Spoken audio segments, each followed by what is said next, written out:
Lo que hemos venido trabajando en el laboratorio, más que todo, mi laboratorio en general se ha caracterizado por estudiar patrones de biodiversidad. Esta es una foto en Banco Chinchorro, en México, y más o menos captura esa diversidad que uno observa cuando va a un arrecife de coral. Son todos esos colores y formas que están en el arrecife, y eso ha sido pues prácticamente como el motor que nos ha motivado para escribir las propuestas y digamos que desarrollar todas las investigaciones que hacemos. Cuando uno va a un arrecife, uno de los patrones o de las estructuras, las características más claras que uno ve es que hay una segregación muy grande. Un arrecife por lo general tiene zonas, o por lo menos antes de la crisis ambiental en la que estamos, se observaban muy bien ciertas zonas, tenía lo que llamaban un reef flat, un reef crest, en la parte frontal del arrecife, una parte somera, una parte profunda, y alrededor o a través de esos ambientes hay una cierta diferencia en la distribución de especies. Y esa diferencia en la distribución de especies es lo que genera que uno pueda identificar ciertas zonas. Entonces, por ejemplo, en áreas mucho más, digamos, ese cambio en las especies entre ambientes ocurre muy rápidamente. Es similar al cambio que ocurre en especies, por ejemplo, en un ambiente, en un gradiente altitudinal en áreas terrestres. Digamos, tenemos un tipo de plantas en la parte más baja y si vamos subiendo la montaña, vamos cambiando las especies que vamos observando. La diferencia que hay entre un ambiente altitudinal, un gradiente altitudinal y un gradiente de profundidad en un arrecife es que este cambio en especies que ocurre en un arrecife es muy rápido. Uno no necesita sino bucear unos 100, 200 metros para ir de la cresta de un arrecife a la zona más profunda del arrecife y ver toda esta variación de especies. Para poder ver esta variación de especies en un gradiente altitudinal, tienes que caminar tus buenos 2 kilómetros por lo menos para cambiar sustancialmente de ambiente. Y pues esos ambientes se caracterizan por tener ciertas especies. Digamos que, por ejemplo, en un ambiente típico del Caribe, lo que tenemos es que en áreas someras o de rompiente casi siempre hay acropóridos, en general Acropora palmata, y si, digamos, vamos a la zona profunda del arrecife, lo que empezamos a ver es como corales de plato, como tipo agaricias, y digamos que en la mitad hay mucho más corales semiesféricos y masivos. Una de las características más visibles en esos gradientes de profundidad es el cambio de la luz. Aquí está la luz con profundidad. No hay que ir muy profundo. Esta gráfica no va más allá de 25, 30 metros. Y lo que hay es un cambio, un cambio en la cantidad y la calidad de luz que hay de un sitio somero a un sitio profundo. Hay mucha más luz somera y hay un decrecimiento geométrico de esa luz. En general, yo diría que más o menos la luz que está en esos ambientes a más o menos 20, 30 metros es un 10% de la luz o menos de la luz que hay en áreas someras, digamos 5 metros. Y es importante para los corales porque, como la mayoría de ustedes saben, asumo que la mayoría son biólogos marinos, los corales viven en asociación con simbiontes, microalgas, que viven dentro de las células de los corales. Esas microalgas capturan energía solar, la transforman y la transfieren al coral en forma de energía. Eso le permite al coral sedimentar carbonato de calcio, que es digamos,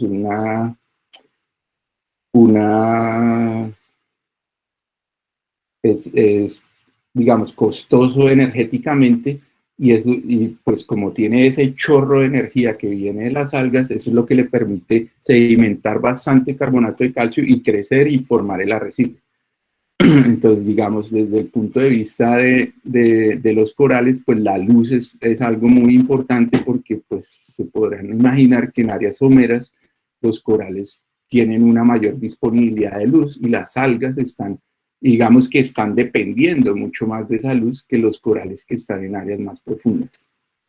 Lo otro importante para tener en cuenta en la charla es que los corales son, digamos, tienen dos fases, una fase planctónica y una fase bentónica. La fase planctónica está dada por una larva que va al vaivén de las corrientes y le permite viajar por lo menos decenas de kilómetros, lo que le permite experimentar diferentes hábitats. Digamos, en el caso anterior donde mostré la diapositiva de un arrecife de somero a profundo, una larva es capaz de sedimentarse, moverse, digamos, de un ambiente profundo a un ambiente somero, y en general, por ejemplo, en el Caribe es capaz de pasar de una isla a otra sin ningún problema. Para entender un poco, nosotros hemos venido estudiando qué pasan estos gradientes ecológicos con profundidad, entendiendo o estudiando un poco un concepto que se conoce como filtración ecológica o inviabilidad de inmigrantes, para los que son más evolutivos, pero digamos, la filtración ecológica la podemos entender si tenemos, por ejemplo, dos tipos de ambientes, uno rojo y uno azul. Digamos que el rojo es un ambiente somero, el azul es un ambiente profundo, y tenemos dos tipos de organismos rojos que les va bien en ambientes rojos y organismos azules que les va bien en ambientes azules. Lo que va a pasar es que si tenemos larvas planctónicas, las larvas van a sedimentarse indiscriminadamente en los dos ambientes, digamos aleatoriamente en los dos ambientes, y vamos a tener los dos tipos de corales en los dos ambientes. Sin embargo, la mortalidad va a ser diferenciada, y lo que va a pasar es que los rojos van a sobrevivir mucho más en los ambientes rojos y los organismos azules mucho más en los ambientes azules. El resultado final de esa filtración que pasa desde la sedimentación de la larva hasta cuando ya tengo los adultos, es que cuando los adultos están listos para la reproducción, pues están, digamos, rodeados de organismos de sus mismas características. En su mayoría los azules se van a reproducir con los azules y los rojos se van a reproducir con los rojos en los ambientes rojos. Esto es clave porque, o esto es mucho más pronunciado, ese fenómeno de filtración ecológica es mucho más, digamos, puede ocurrir en organismos como las moscas o como los peces, cualquier otro tipo de organismo, pero es muy pronunciado en corales porque los corales son organismos de vida larga. Hay un gran periodo de tiempo que ocurre desde la sedimentación de una larva hasta el tiempo donde la colonia está lista para reproducirse y tener un efecto grande en la dinámica poblacional de un arrecife. Aquí lo que estamos viendo es la fracción de sobrevivientes. Aquí tenemos un recluta que se sedimenta, y aquí tenemos cuando está listo para la reproducción. Si uno mide cuál es la probabilidad de que este recluta sobreviva y llegue hasta producir gametos que puedan ser importantes en la dinámica de un arrecife, lo que tiene es que esa probabilidad es de 1 en 10.000, o sea, 1 de cada 10.000 alcanza a llegar a esa, digamos que a tener esa dicha de participar en esas dinámicas poblacionales. Y estos organismos que están en este lado son muy importantes en esas dinámicas porque en realidad la mayoría de los gametos, o sea, las dinámicas poblacionales, son movidas por esos organismos grandes. El 90-99% de los gametos y de las larvas que se producen en un arrecife está dada por las colonias más viejas que están en el arrecife. También un llamado para, digamos, desde el punto de manejo, preservar esos organismos que son tan importantes en la dinámica poblacional del arrecife. Nosotros en el laboratorio hemos venido estudiando este proceso de filtración ecológica en dos sistemas. El primer sistema, que empezó cuando hice la maestría en Puerto Rico, es el sistema de corales candelabro o octocorales del género Eunicia.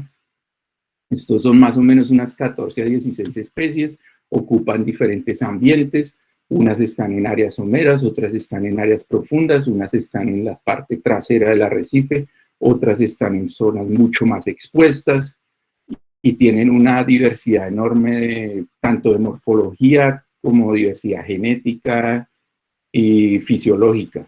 El otro sistema mucho más reciente que hemos venido trabajando es el sistema de las orbicelas, que son quizás el coral más importante, o el grupo son 3 especies: Orbicela faviolata, Orbicela franci y Orbicela annularis. Es el complejo de corales que después de, digamos, la casi desaparición ecológica de los acropóridos, son los corales más importantes en la formación de arrecifes en el Caribe. Principalmente en este grupo hemos trabajado mucho más faviolata que las otras 2 especies, sin embargo hemos hecho algunos estudios con las otras 2 especies. Y les voy a mostrar cosas que están encaminadas, como están dentro de este tema de la filtración ecológica, y les voy a mostrar partes de los 2 sistemas porque más o menos se complementan el uno con el otro y más o menos los 2 tienen la misma cuentan la misma historia, digámoslo así. Lo primero que hicimos o lo que hemos hecho cuando hemos trabajado con estos corales es hacer trasplantes. Aquí ustedes ven un trasplante. Esto fue en Bocas del Toro, Panamá. Y lo que hemos hecho es simplemente coger, por ejemplo, corales de áreas someras, dividirlos en 2, tomar una parte, volverla a poner en áreas someras, la otra parte pasarla a áreas profundas y digamos, cuantificar ciertos atributos fisiológicos o genéticos, y también cuantificar un poco la mortalidad de esas colonias. Básicamente tenemos el mismo genotipo en áreas someras y en áreas profundas, y tenemos 2 poblaciones, una población somera y una población profunda. Lo primero que les voy a mostrar es lo que le pasa a una colonia profunda cuando se trasplanta a un área somera. Aquí tenemos, esto es el maximum excitation pressure, es más o menos, es una medida fotofisiológica que está correlacionada con la fotosíntesis. Entre más excitación, mucha más fotosíntesis. Lo que está aquí en azul oscuro muestra que este coral, cuando es autotransplantado a su zona, básicamente tiene una baja excitación. Digamos que en zonas profundas hay una baja pero estable fotosíntesis, y básicamente el coral mantiene esa cantidad, digamos, de fotosíntesis. Cuando pasas el coral de zonas profundas a zonas someras, después de una etapa de, digamos, de aclimatación de ese coral, lo que pasa es que el coral empieza a incrementar la cantidad de fotosíntesis que es capaz de desarrollar. Digamos, el coral no, el alga que está dentro del coral empieza a desarrollar mucha más fotosíntesis, hay una excitación mucho mayor, y digamos que en términos fisiológicos o fotofisiológicos, lo que hemos observado es que no es tan malo. Digamos, el coral en realidad hace unos ciertos rearreglos, disminuye un poco la pigmentación, disminuye la concentración de simbiontes por área, y lo que hace es empezar a capturar toda esa nueva luz que está en esos ambientes mucho más lumínicos o más someros y con más luz. Si uno mira la expresión génica o mira un poco más en detalle, digamos, la fisiología del coral y qué es lo que está pasando, lo que uno observa es que hay unas decenas de genes que están cambiando. El coral en sí no tiene un gran cambio fisiológico, digámoslo así, y lo único que hace, ustedes lo que ven aquí son diferentes vías génicas que están siendo cambiadas cuando uno tiene un coral de profundo a somero. Básicamente lo que está cambiando, muchos de estos genes, básicamente lo que están relacionados es con genes que están involucrados en el metabolismo. Y tiene sentido porque lo que el coral está haciendo es como reorganizando su metabolismo y tomando la ventaja, o sí, digamos, tomando ventaja de que está en un ambiente lumínico mucho mejor y entonces está priorizando todas esas respuestas metabólicas que están involucradas con facilitar esa transferencia de energía que viene de la fotosíntesis del alga. Esto para los corales que están pasando de lo profundo a lo somero. Los corales que pasan de lo somero a lo profundo, estos corales sí tienen muchos problemas. Lo que ven aquí en rojo intenso, rojo más intenso, es el coral en su propio ambiente. Cuando está en su propio ambiente tiene una cierta excitación, está más o menos que tiene una fotosíntesis adecuada, está produciendo energía, por decirlo así. Cuando tomamos ese coral y lo pasamos a lo profundo, ese coral empieza a sufrir. Baja vastamente la excitación, el máximo excitation pressure, y el coral llega casi a un punto donde no está casi haciendo ninguna fotosíntesis. Estos corales que están casi en cero de fotosíntesis mantienen una relación con el alga muy inestable, porque eso lo que lleva es simplemente a que la simbiosis no se pueda mantener de ninguna manera.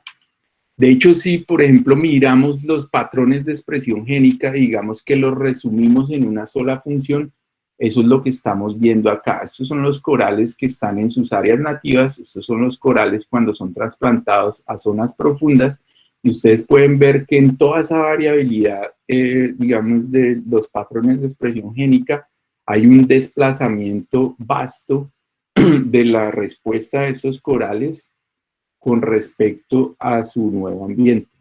De hecho, si comparamos esa respuesta con aquellos corales que les mostré antes que se movían de áreas profundas a áreas someras, vemos que esta respuesta es muy superior.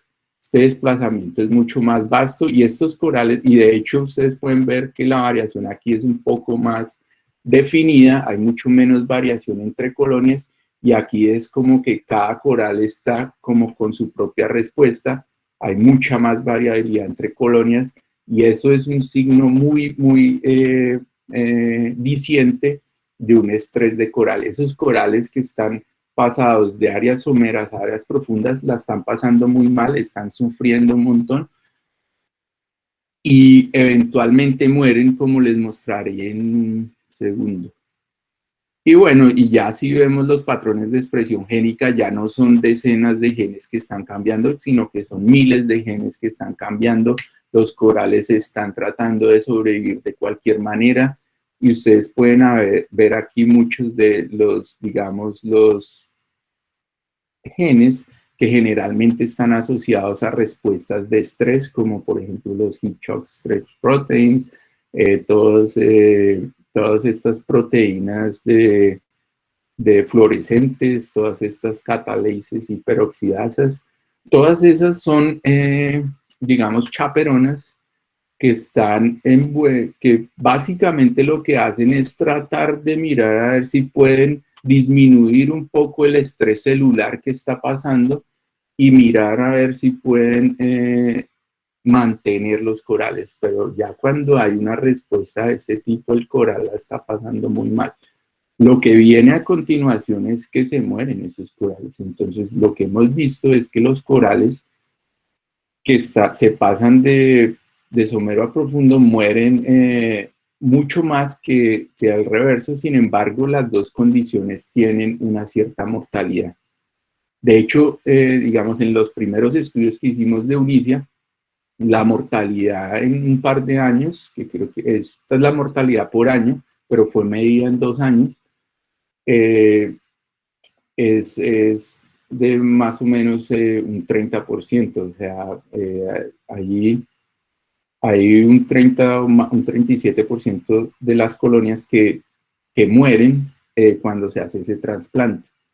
Este es en el sistema de las eunicias. En el sistema de las orbicelas, ese trasplante es un poco más dramático. Pero como les dije antes, esos patrones de sobrevivencia quizá tengan un poco más sentido cuando los ponemos en el contexto de toda la vida de un coral, o sea, digamos que lo ponemos en términos de generacionales. Y eso es importante porque los corales, lo importante en esa dinámica ecológica es los corales grandes, los corales que están listos para reproducirse, las colonias que uno ve en un arrecife que son gigantes. Si lo ponemos, digamos, en el contexto generacional de un coral, esto es lo que sucede. Este fue la gráfica que les mostré inicialmente, donde mostraba que la probabilidad de un recluta somero en un área somera era de más o menos de 1 en 10.000. Ahora, si le calculamos cuál es la probabilidad de ese recluta somero de sobrevivir en áreas profundas, ya la probabilidad es de menos de 1 en 100 millones. Quiere decir que hay una probabilidad muy, muy baja de que un organismo o un recluta de un ambiente diferente, de hecho, empiece a formar parte de ese nuevo ambiente. Y si calculamos, digamos, la selección que ocurre o la cantidad digamos, el coeficiente de selección está relacionado con el número de muertos que puede haber. Entonces, de cada 100 organismos que trasplanto, que no son someros a un ambiente somero, pues el 98 mueren. Son muy poquitos los que sobreviven. Entonces, la filtración ecológica es casi absoluta. Solo en áreas someras solo sobreviven organismos que vienen de áreas someras, y en áreas profundas solo sobreviven organismos que vienen de áreas profundas. O sea, esto es una remoción bastante importante de todos una remoción bastante de organismos que no pertenecen a esos lugares, digamos así. Y digamos que eso, después empezamos a estudiar un poco qué significaban la restauración. Entonces les voy a mostrar un par de aplicaciones en la restauración de ese concepto evolutivo ecológico que estudiamos. Básicamente en la restauración, como tenemos esta crisis ambiental, pues ha habido como todo un movimiento para tratar de restaurar lo poco que tenemos, y lo que se hace es básicamente traer corales, generalmente de áreas someras, traerlos a un sitio en tierra, fragmentarlos, crecer los fragmentos, o en un área, digamos, somera en el mar, fragmentarlos, crecerlos y después tomar estos fragmentos y llevarlos a los sitios donde se quiere hacer la restauración. Y eso está bien. Sin embargo, ustedes podrán de una vez esperar que estos corales van a sobrevivir, los trasplantes van a sobrevivir dependiendo si son nativos o vienen de otros lugares, ¿no?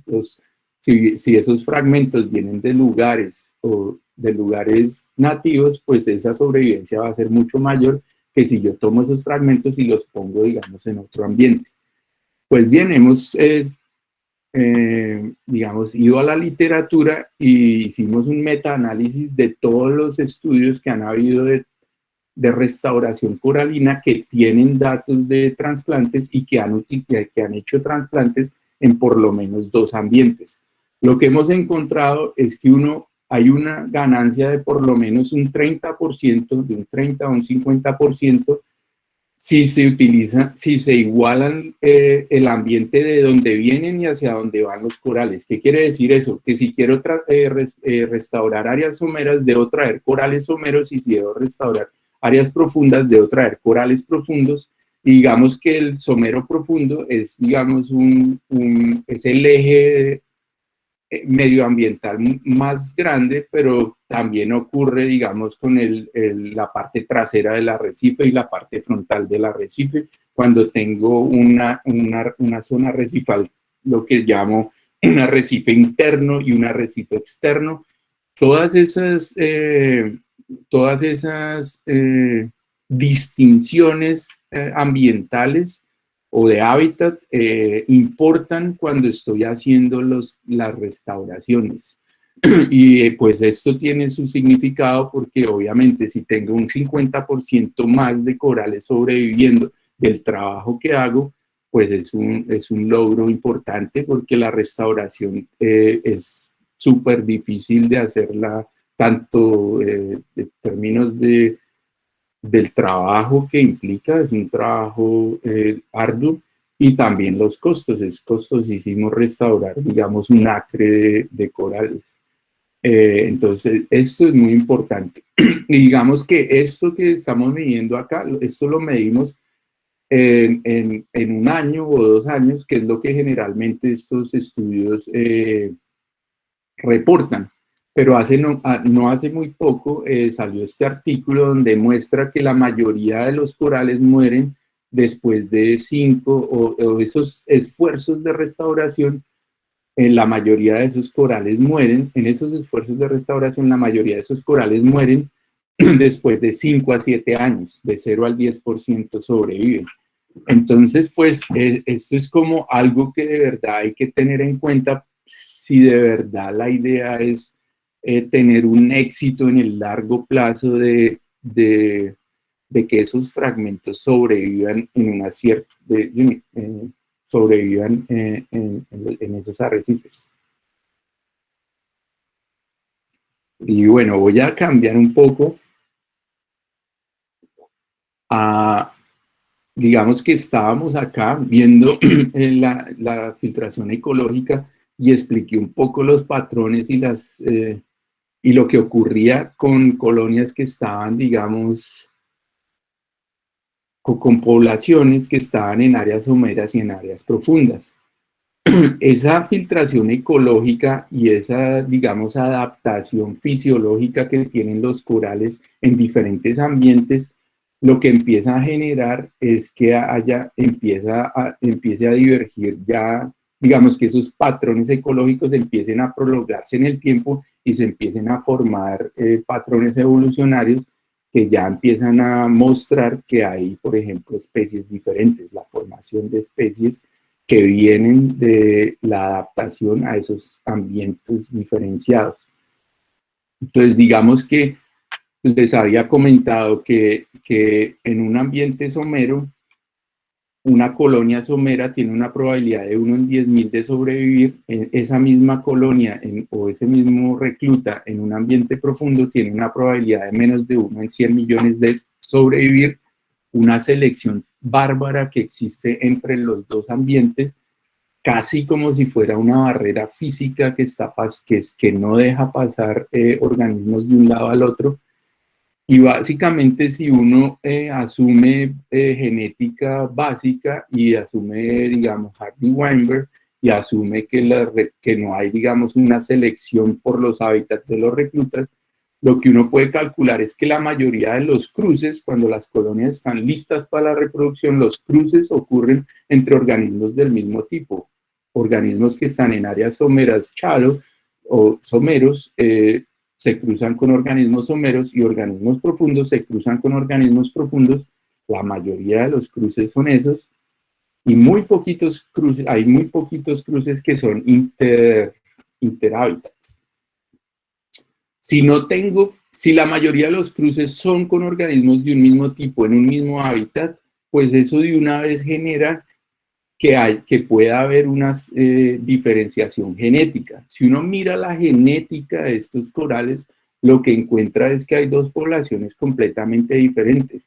Uno encuentra una población azul en áreas someras, digamos en el caso de Onychia flexosa, una población anaranjada, y están completamente segregadas. No hay hay muy poco flujo génico entre esta población y esta población.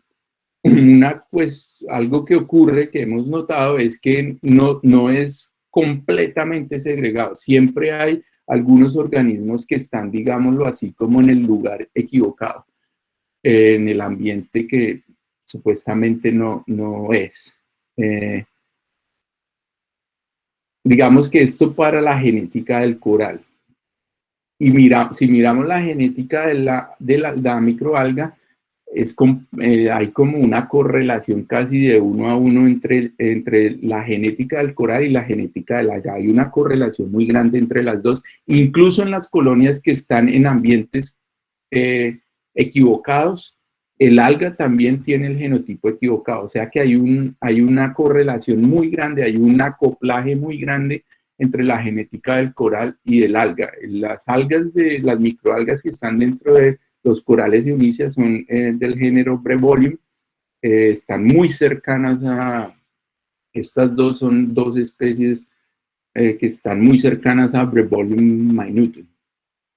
De hecho, si uno muestrea colonias en zonas intermedias, porque aquí pues obviamente estamos en los dos extremos de los ambientes, si muestramos en zonas intermedias, ese acople entre el coral y el alga se mantiene bastante, se mantiene. Y digamos que esa segregación con profundidad y la presencia de esos linajes crípticos que están asociados con profundidad se presentan no solo en Puerto Rico, sino en diferentes partes del Caribe. En algunas partes hay un poco más de segregación que en otras partes, y eso responde un poco a la dinámica oceanográfica de ciertos lugares.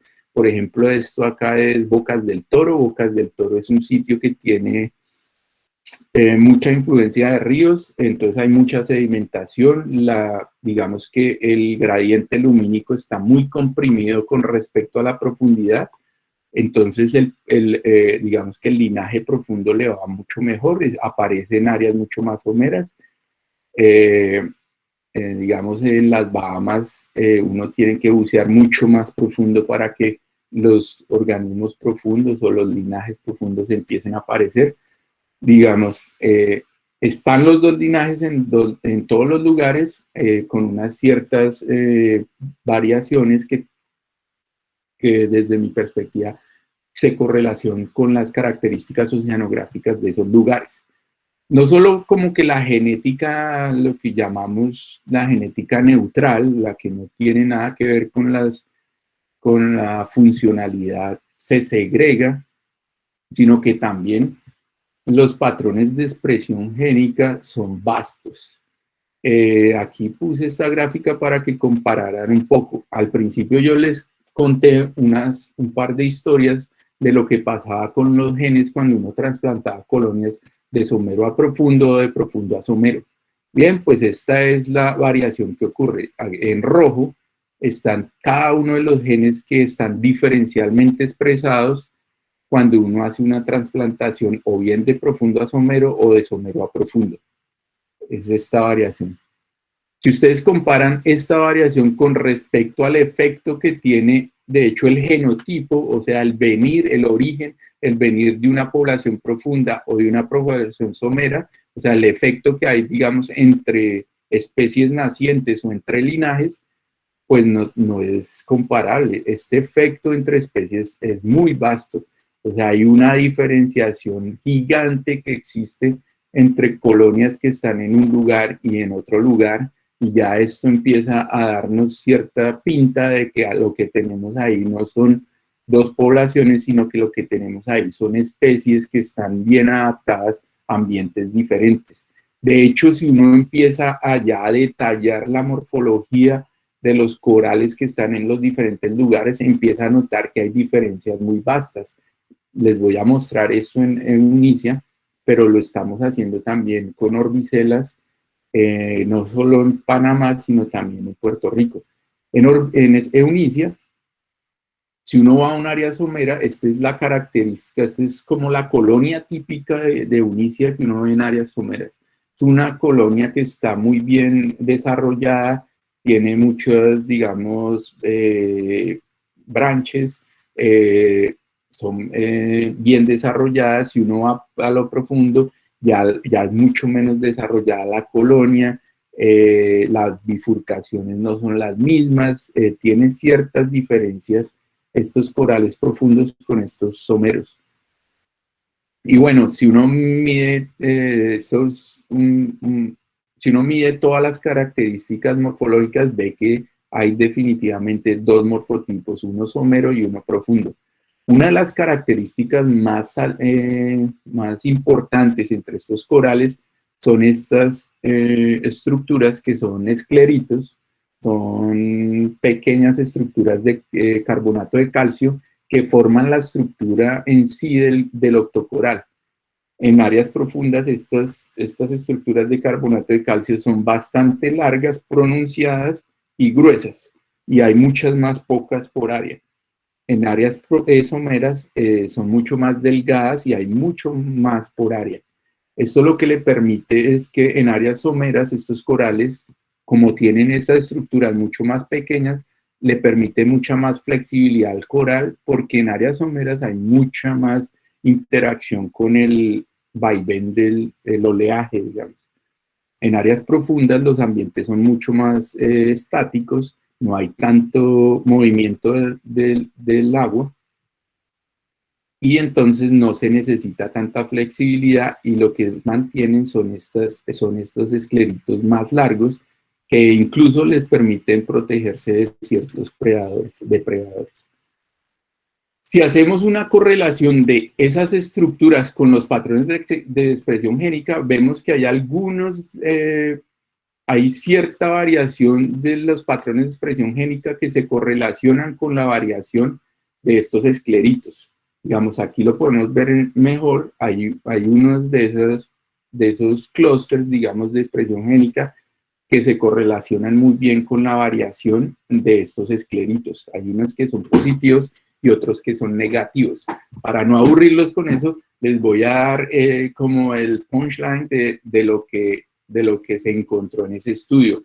Básicamente, la mayor diferencia que existen entre octocorales del género de Onicia flexosa que están en áreas someras con los que están en áreas profundas son genes que tienen que ver con estructuras anatómicas, morfogénesis, regulación de morfogénesis, genes que están relacionados con morfología embrionaria, estructuras de carbonato de calcio, conformaciones de estructuras extracelulares.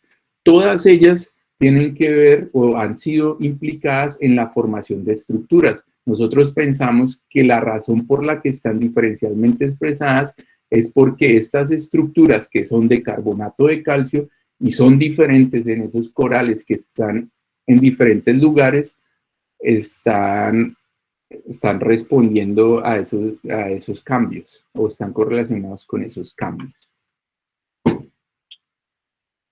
Y digamos, para resumir un poco todo lo que hemos hablado ahora, les traje este gráfico de síntesis. Básicamente tenemos dos ambientes, uno azul y uno anaranjado. Dos tipos de corales, unos azules y unos anaranjados. Tenemos larvas que pueden ir a cualquiera de los ambientes y digamos que cuando se sedimentan, más o menos se sedimentan aleatoriamente. Como los corales se demoran un tiempo prolongado desde que se sedimentan hasta cuando están listos para la reproducción, hay un tiempo hay bastante tiempo para que haya una filtración ecológica, una remoción de corales que no son propios o no les va bien en esos ambientes. Y lo que hay es que al final, al tiempo de la reproducción, hay una segregación casi que absoluta de los corales en los ambientes. Esto es un resumen, pero a su vez también genera una hipótesis que es muy potente y nosotros la probamos en ambientes. Y es que si ustedes miran la genética o la distribución de corales, digamos, de linajes, en esta etapa de vida debe ser muy diferente. Digamos, las frecuencias genéticas en esta etapa de vida es muy diferente a la frecuencia que debe haber cuando están estos organismos ya mucho más maduros. En Parguera, nosotros fuimos a los arrecifes, colectamos los reclutas, encontramos que los reclutas ya están segregados de cierta manera en los arrecifes, o sea que la selección empieza incluso antes de este momento, o las larvas empiezan ya tienen como una evolución, han evolucionado una capacidad de encontrar sus propios ambientes. Sin embargo, si uno compara la distribución de estos reclutas con respecto a los adultos, sí nota que hay una mayor segregación en los adultos, o sea, hay una remoción de ciertos individuos acá para que empiece a haber una mayor segregación de esos organismos. Entonces, pues, de hecho, esto, digamos, fue como, como la prueba ácida de ir y mirar que de verdad, de cuando hay un recluta, cuando uno muestra una población reclutada, cuando muestra una población adulta, hay un cambio drástico en la presencia de esos linajes. Ya cuando uno tiene colonias grandes, lo que tiene es una población bastante segregada y que le va muy bien en un ambiente. Y de hecho, esa es la razón por la cual llegan a tener esas dimensiones. Y digamos que hemos estudiado pues esto de la especiación un poco más a profundidad, y lo hemos hecho más que todo en este contexto de Leunicia flexuosa. Digamos que la visión tradicional de la especiación es que yo tengo una población y se forma una barrera, y esa barrera física lo que hace es separar físicamente esa población, y después de unas generaciones lo que tengo es una especie a un lado de la barrera y otra especie al otro lado de la barrera. Sin embargo, si uno va al mar, no existen esas barreras, o las barreras que existen son muy pocas para explicar la diversidad, la inmensa diversidad que hay en un arrecife. Y lo otro es que la mayoría de organismos marinos tienen una larva planctónica que por lo general le permite transportarse por lo menos decenas de kilómetros. Entonces, como ya habíamos estudiado un poco la filtración ecológica, pues pensamos que no, lo que podía haber era que podía haber formaciones de especies sin barreras físicas y más bien con flujo génico. Y pues eso es lo que hemos venido estudiando últimamente. Hemos estado estudiando cuál es como digamos que entendiendo un poco más en detalle cómo fueron la formación de esas especies, y básicamente lo que se hace es tomar los patrones genómicos o la variación genómica que existe en esas poblaciones, y lo que se prueban son diferentes modelos de evolución. Unos sin flujo génico, como digamos aquí viene la población ancestral, una hija, la otra hija, no hay ningún flujo génico, y uno como que digamos hay flujo génico entre los dos. Lo que hemos encontrado es que en general estas especies son muy nuevas, incluso la divergencia más profunda en los pares de especies que hemos venido estudiando es esta de las eunicias, más o menos 2 millones de años, profunda con respecto a todos los otros corales que hemos visto, pero digamos que el resumen de esto es que hay mucho flujo génico durante la formación de las especies e incluso ahora en el tiempo actual. Este es otro ejemplo que traje de Agaricia fragilis. También hay dos grupos, uno somero, uno profundo. También se formaron las dos especies bajo flujo génico, y el flujo génico continúa hasta ahora. Entonces, digamos que hemos roto un poco ese paradigma de que las especies tienen que formarse con una barrera física, y desde nuestra perspectiva, las barreras ecológicas son muy potentes y permiten que se empiecen a formar toda esa diversidad que hay en arrecifes. Y de hecho, ese tema de las especies crípticas empezó a tomar relevancia hace poco, digamos hace un par de años, cuando vimos que las especies crípticas tenían una cierta variabilidad en la termotolerancia. Entonces lo que hicimos fue un ejercicio en Orbicela fabiolata de unos datos que existían en Panamá. Nos dimos cuenta que en Orbicela fabiolata en realidad no es una sola especie, sino que hay algunos linajes, por lo menos en Panamá hay 3 linajes de esa especie, Ustedes lo pueden ver aquí, son bien pronunciados los grupos de esta especie. No importa qué técnica se utiliza, se nota claramente que hay unos grupos bien diferenciados de ese coral, y lo que nos hemos dado cuenta es que la susceptibilidad al blanqueamiento es muy dependiente del linaje. Por ejemplo, este linaje verde es muy susceptible al cambio climático, el rojo es un poco menos susceptible al cambio climático. Entonces sí tiene una cierta importancia diferenciar entre linajes. Y bueno, me está acabando el tiempo, voy a saltar esta parte, si quieres en las preguntas les puedo explicar un poco esa diapositiva, pero quería terminar con una reflexión sobre la restauración y digamos todo el trabajo que hemos venido haciendo, porque hay ciertas, digamos que la restauración está tomando un auge brutal, gigante, y hay ciertas cosas que me parece que no se sostienen desde la perspectiva, digamos, científica. Entonces, hay una idea que está, digamos, percolando y súper amplia, que es esto de generar corales, como diseñar, algo así, diseñar corales y después generarlos, digamos, en ambientes, digamos, en laboratorios, y después tomar todos esos reclutas y trasplantarlos al arrecife. Ese concepto, digamos, está relacionado con la selección genética de corales. Uno lo que hace es seleccionar genéticamente por una característica, digamos, por tolerancia a heat tolerance, y generar estos supercorales, y con la esperanza de que ellos van a tener una mejor fortuna durante, bueno, en ambientes mucho más cálidos. Y digamos que este concepto de selección genética, selective breeding, eso viene de la agricultura. Y entre la agricultura y los arrecifes de coral hay una distancia enorme.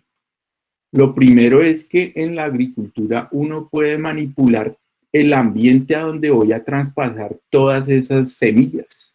Yo puedo tener digamos, un control absoluto de la humedad, puedo tener un control absoluto de todos los nutrientes que se les pueden dar, puedo tener un cierto control de las plagas, control de competidores. Digamos que no es un ambiente natural, es muy controlado, y de hecho esos ambientes tienden a ser muy homogéneos. Lo que hay es una homogeneidad en el ambiente. Las dificultades en corales es que los ambientes son heterogéneos. Como yo les mostré, la luz que hay en un ambiente es muy diferente a la luz que hay en otro ambiente. Los ambientes que yo les mostré no son, digamos, digamos, no estamos hablando de arrecifes mesofóticos, estamos hablando de arrecifes, digamos, corales que están a 5 metros y otros que están a 15 metros. No tiene que ser un cambio muy radical para que esto ocurra.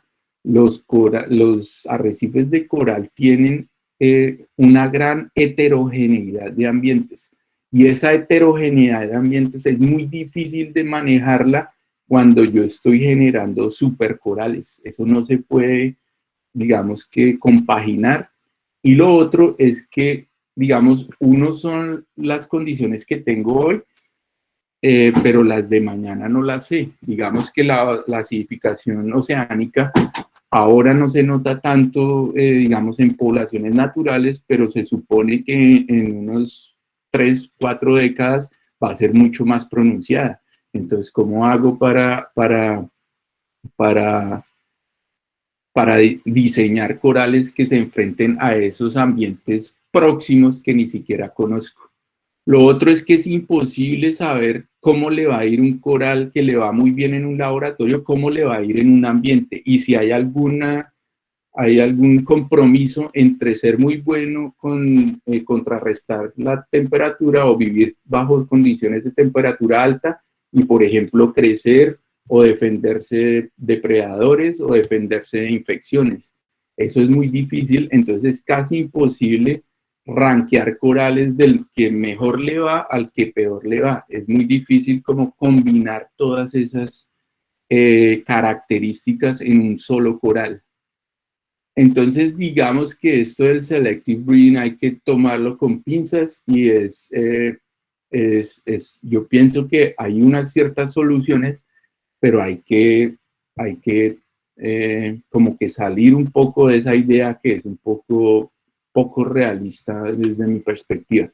Lo que pienso que se debe hacer es ir a los sitios naturales, encontrar esos corales que son termotolerantes y utilizar esos corales naturales para restaurar esos mismos arrecifes de esos mismos hábitats o de hábitats muy similares.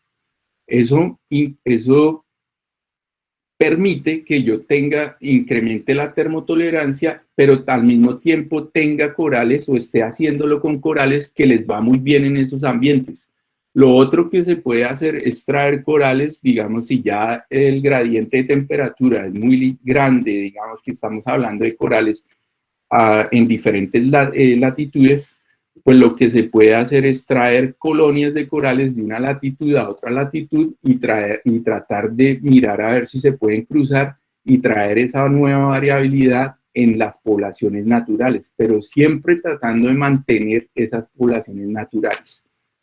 Lo otro que me parece es que debe haber un reenfoque en la restauración, porque, digamos, ya han habido como un poco de ataques a la restauración, algunos justificados, otros no tan justificados, y digamos que ustedes están viendo aquí algunos comentarios de Terry Hughes. Terry Hughes es una autoridad en arrecifes de coral, es uno de los ecólogos más famosos de arrecifes de coral. Para él la restauración no sirve, digamos, para restaurar un arrecife. Y de hecho, eso es lo que me parece que debemos cambiar. Quizás no es posible